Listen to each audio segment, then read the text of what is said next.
Baik, Assalamualaikum warahmatullahi wabarakatuh. Bertemu kembali lagi bersama saya, Zamrud Widas Pratama, peserta Latsar Puslatbang KDOD LAN Samarinda Angkatan 15, nomor daftar hadir 37.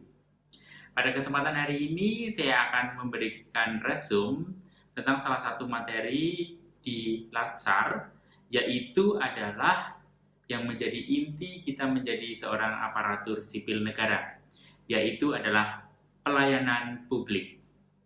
Bagaimana kita menjadi seorang ASN yang peduli untuk memajukan visi dan misi, terutama dalam melayani publik atau melayani masyarakat.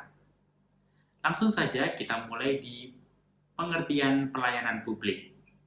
Pelayanan publik adalah sebagai salah satu bentuk kegiatan pelayanan umum yang dilaksanakan oleh instansi pemerintahan di pusat dan daerah dan di lingkungan BUMN atau BUMD dalam bentuk barang dan atau jasa, baik dalam pemenuhan kebutuhan masyarakat. Di sini pelayanan publik sesuai dengan dari LAN dari tahun 1998.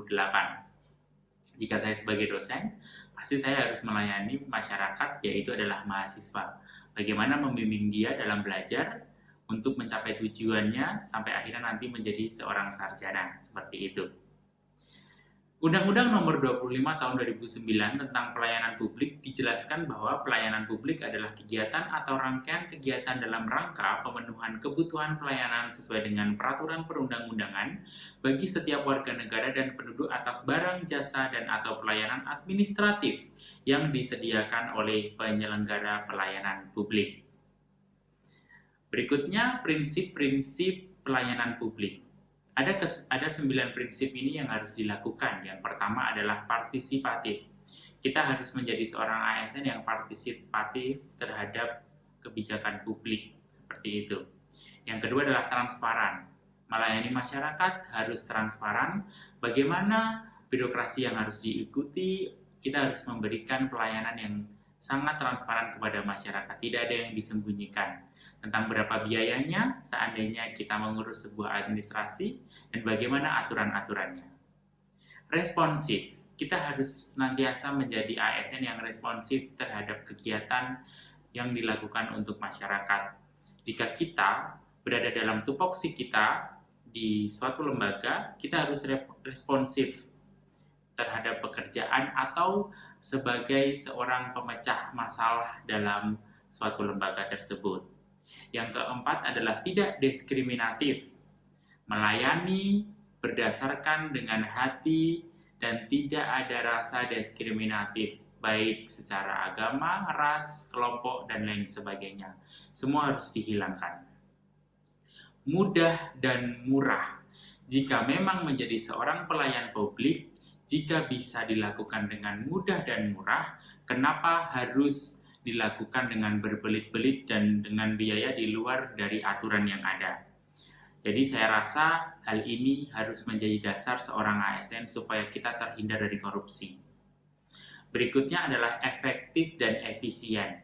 Bekerja di dalam tupoksi dan kompetensi kita akan membuat pekerjaan menjadi lebih efektif dan efisien untuk mencapai tujuannya.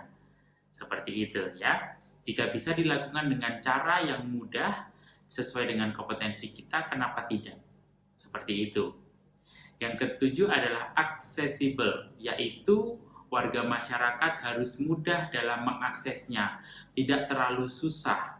Regulasi, birokrasi jika bisa dipotong, jika kita di tahapan sesuai dengan aturannya, kenapa harus diputar-putar seperti itu? Jadi kita harus accessible, mudah dijangkau oleh masyarakat. Yang 8 adalah akuntabel. Sekali lagi, akuntabel adalah pertanggungjawaban yang lebih. Ada hasil laporannya sesuai dengan apa yang kita kerjakan. Yang ke-9 adalah berkeadilan. Semuanya harus sama. Kita perlakukan masyarakat sesuai dengan kebutuhannya, tidak boleh membeda-bedakan. Harus adil dalam melayani.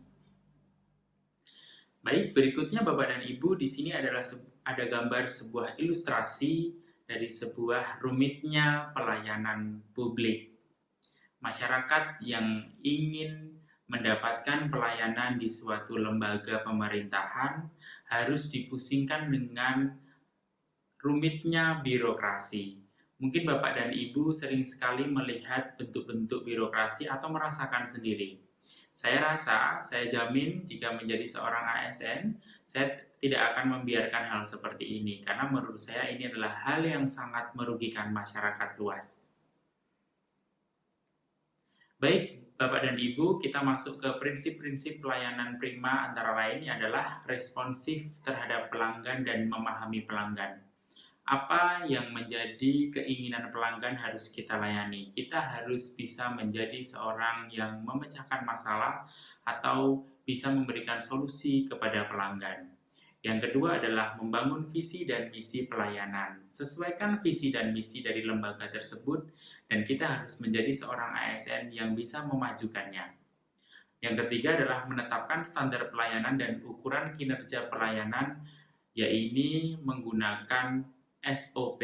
Pasti semuanya dalam suatu lembaga, SOP ini digunakan untuk menetapkan standar pelayanan seperti apa yang harus kita lakukan kepada masyarakat. Yang keempat adalah pemberian pelatihan dan pengembangan pegawai terkait bagaimana memberikan pelayanan yang baik. Di era Industri 4.0 ini pastinya pemberian pelatihan ini berhubungan dengan bagaimana melayani publik menggunakan elektronik. Semuanya serba instan dan itu menjadi salah satu target utama dalam perusahaan. Setiap pegawai harus upgrade secara informasi supaya lebih melayani dengan baik. Yang kelima adalah memberikan apresiasi kepada pegawai. Jika dalam suatu lembaga terdapat pegawai yang secara pekerjaan memiliki prestasi yang menarik, saya rasa ini bisa dijadikan cara untuk mengapresiasi pegawai tersebut supaya bisa lebih bekerja secara maksimal. Baik Bapak Ibu, dari kesemuanya yang saya jelaskan ini pasti berhubungan dengan etiket dan etika. Apa itu etiket dan apa itu etika? Etika berasal dari bahasa Yunani yaitu ethos yang berarti watak, kesusilaan atau adat kebiasaan. Etika biasanya berkaitan erat dengan moral yang merupakan istilah dari bahasa, berarti juga adat atau kebiasaan serta cara hidup seseorang.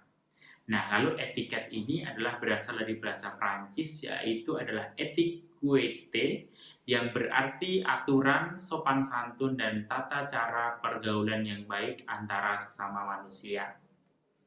Dasar-dasar etiket yang pertama adalah politeness, yaitu adalah sikap sopan yang harus diperhatikan kepada pihak lain dalam suatu komunikasi. Berkomunikasi kepada masyarakat, pimpinan, dan rekan kerja, saya rasa harus dilandasi dengan sikap sopan. Berikutnya adalah respectful, menghormati dan menghargai pihak lain, pengguna jasa. Kita harus selalu bisa menghormati dengan siapapun kita bekerja, dengan atasan, dengan masyarakat, dan dengan teman pastinya.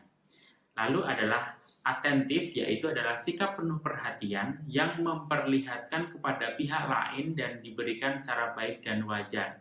Kita harus selalu memberikan sikap perhatian kepada siapapun, terutama saat melayani publik. Saya rasa perhatian ini sangat penting. Berikutnya adalah kooperatif, yaitu adalah sikap suka menolong pihak lain yang memang membutuhkan pertolongan kita.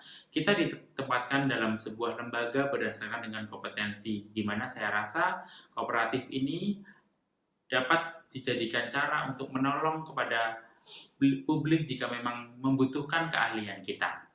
Yang berikutnya adalah tolerance, yaitu adalah sikap tenggang rasa terhadap orang lain.